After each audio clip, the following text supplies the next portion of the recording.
Hello everybody and welcome back. My name is Curseof and welcome back to another video. Today we're here for the round 4 feature match in the summer kickoff tournament. We have Crossplash and Duel Links player, better known as Terramaster up at the top here, and Lucas Gaylord down at the bottom here. These are the YuGiOh Legacy boys. They both run the YuGiOh Legacy Discord, and Terramaster actually runs the YuGiOh Legacy YouTube channel, so that will be linked down in the description alongside Rook's Table. Speaking of Rook's Table, he's here as well. Hey everybody, glad to be here once again. I am so glad you caught this match between these two powerhouses of the community. Yes, I know. Lucas Gaylord and Terramaster. Yeah, I'm sure that everybody that's watching this that's a part of Curseof's Discord has seen or come across Terramaster's Discord as well, the YuGiOh Legacy. They also do multiple tournaments, so if you're here, you're there for sure. But check out those YouTube channels and Discords because these are two great players, and oh my gosh, we're seeing two Bakura skills. I don't think anybody's running Into the Darkness Below. I highly doubt it. This is going to be double Conflict Warrior. There's a on Lucas's side for sure, going first.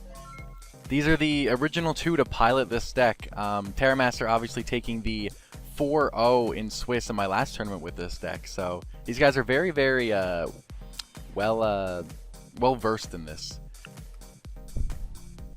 Interesting to see how they play around each other's conflict, because usually somebody that's playing against a conflict, maybe they don't know all the ins and outs of Conflict Warrior. These guys both do. We're seeing a complete mirrored field here. Gearfried v Gearfried. We are going to crash with two back row on either side. Wow. Here comes that Dust Tornado in the end phase, hitting the offerings. Okay. Okay, pretty good trade there. I mean, yeah, it's dead even right now. Oh, but we have another monster here. We have a second Gearfried. That's going to be in the favor of Lucas as Terramaster is taking the 18. Ooh, end phase Zoma. Yeah, yeah. And the big thing with this deck is going to make a very, very exciting match because it's such an aggro deck. We're just going to see lots of big bodies and just lots of just throwing your monsters out there. Here's the inner conflict. I was wondering if he was going to try and do that.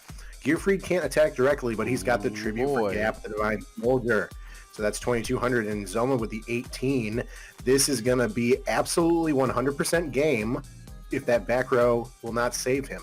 There's the 18 from Zoma, and the final 22 from Gap, the Divining Soldier. Does he have a Sphere in hand? Does he has a Zoma of his own? Oh, that's a really, really big one right there. Exactly. Yeah, Zoma just works. Zoma's a stopper on so many different levels, like so many different situations. So obviously if Gap beats over Zoma there, it would have killed Terramaster, but now we're looking at Lucas on the draw here, 2 cards in hand, and putting that Zoma looks like into attack mode here. So Zoma's crashing into each other is no battle damage, but inner conflict. Yep. What are we taking? What are we taking? What do we want here? We want the own Zoma. He wants to guarantee that he's getting. Oh no, he's going to tribute that off. Oh my god.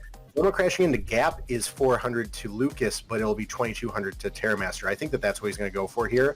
But if that fails, he can beat over it with Dark Ruler. I know, he has all the answers. We see here. We do see the dust for the Zoma. Yep, all the answers, but that's why we use Inner Conflict there, and we got Dark Ruler Hot Desk. So Dark Ruler is going to... we're offerings. It's like interesting to see the offerings on the attack, but yeah. That's gonna be game 1. Offerings to Doom, a spell from hand on Lucas's side is gonna win him that first game. Wow, that was really, really fast there. Absolutely absurd. Both players using every single card that they had in their hand. Like I don't know what Terramaster drew last, but he did not get a chance to play it. And both players using Inner Conflict and both being a tribute. So obviously Inner Conflict, for those that aren't too familiar with it, you can't attack directly with the monster that you take. So in both those situations, I think that it left the other player with no monsters.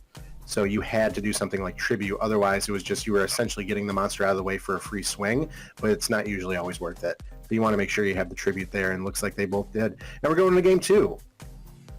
Ooh, we got that big 1900 Charging Gaia here. Obviously, Terramaster opting to make Lucas here go first, but we see the Charging Gaia and a full heavy back row. That is a heavy back row and the strongest monster you'll see that's normal summoned here. Charging Gaia, going to beat over something like a Gearfried. One bad thing about Charging Gaia is that if your opponent has Zomas, they can just like swing into that Gaia. If you don't have anything to stop that, then you're going to take like 19.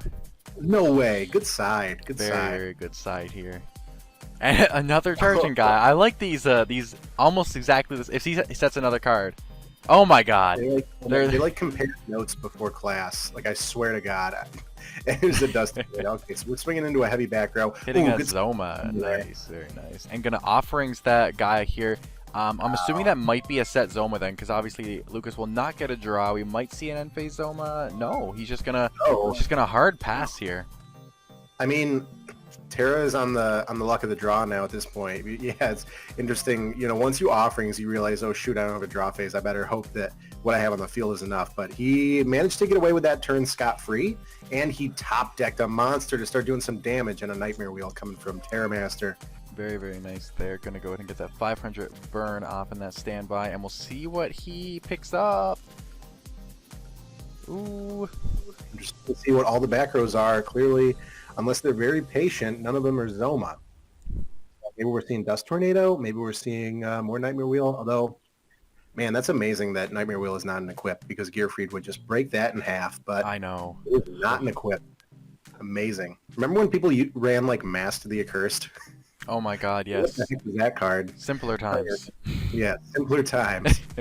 A Spellbinding Circle and Mass the Accursed. Now we just put them together in one trap. Yeah. And Anyway, we're gonna see we that got Dust Tornado on the Tornado. back row. Okay. Yeah. Another offerings. Very, very good hit there. Yeah, definitely a good time to use that. And here's the charging Gaia. That 1900. Super relevant. Getting rid of the Nightmare Wheel on Terramaster's side, but he does not care because he has a serious board control, and Lucas is relying on the top deck. Yeah, and the it's not a highest monster tribute. he can draw is exactly. Yeah, now if he topped up Gap, that would have been awesome because he could have interconflict tribute for Gap and he would have been on the offensive. But it looks like he's not getting the right cards. Is he going to take this 19? That's some big damage, but yeah, he's going to take that big 1900 here, bringing him down to 15. But that's not a very big pay for the inner conflict if he does get that tribute off the top here. True, the more he gets hurt, the more it doesn't matter what he pays. Exactly. He looks like he drew a monster he can set. That might be the Command Knight. And we're going to end phase Dust. Ooh, hitting that Zoma. Wow. Good hit. Oh, and here comes the inner conflict. He's going for game. That's a guaranteed game once he steals that monster. No cards in hand, no back row. Yeah, that's it. That is a guaranteed game. Yeah. Really good stuff. Wow. 1-1 right now. Both players completely popping off. I know. I'm assuming that monster was the Command Knight, which is funny because we haven't seen that yet in this match. Just Gaias and Gearfrieds. 100%. But no, yeah, very fast games. Just seeing such an aggro deck here, and obviously Lucas just gonna scoop up here, not give his opponent any more information. We do see a 21 card deck coming from Terramaster though. We have 21-20. Interesting. I wonder what that last card is. I do as well. Looks like we have a set what maybe a Command Knight here on Terramaster's side, and Lucas no back row. Yeah, and we haven't seen Sphere Kribo from anybody. Yeah. Interesting to know what the hand is. He might have drawn all of his tributes. Oh. Wow, inner conflict right away.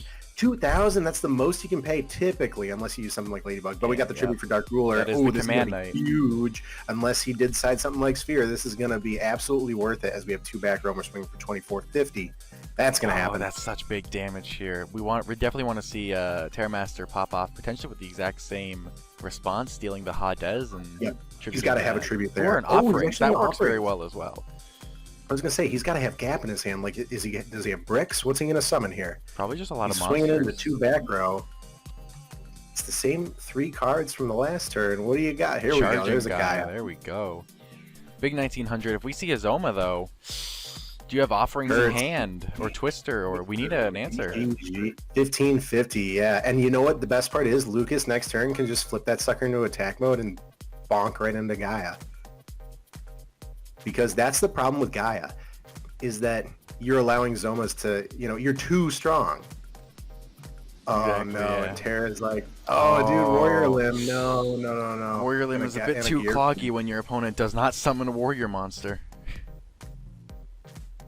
Swinging into the Gearfried with Zoma is devastating. But, yeah, that's the problem with Gaia, is that you open yourself up to just getting, suicidal Zomas swung on you.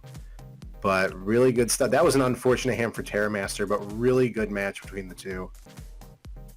Yeah, definitely. No, a fantastic match, and if you don't draw a back row, it's definitely a lot harder in this matchup here. But no, yeah, really some powerful plays coming down from both. Really utilizing those skills as well here. I love how his 2 back row was Dust Tornado. Like, he was waiting for the sets. Yes. It's like Lucas drew the best hand and Terramaster drew the worst hand. Genuinely. But no, yeah, absolutely. But yeah, no, good stuff for them. Check out their Discord and the YuGiOh Legacy YouTube channel. I think that their last video at the time of recording this, they Terramaster released something around the Android format. I know he's really hyped for Jinzo coming out, and that channel's putting out some good content, so please check that out as well. Definitely.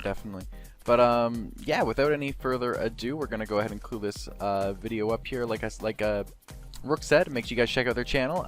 They make absolutely fantastic stuff, especially over on their Discord. Yugi Kaiba format's coming. Really looking forward to that. Anyway, I'm gonna get out of here, and I'll catch you guys not tomorrow, but the following day for the round 5 feature match. Anyway, that's a wrap, guys. Peace.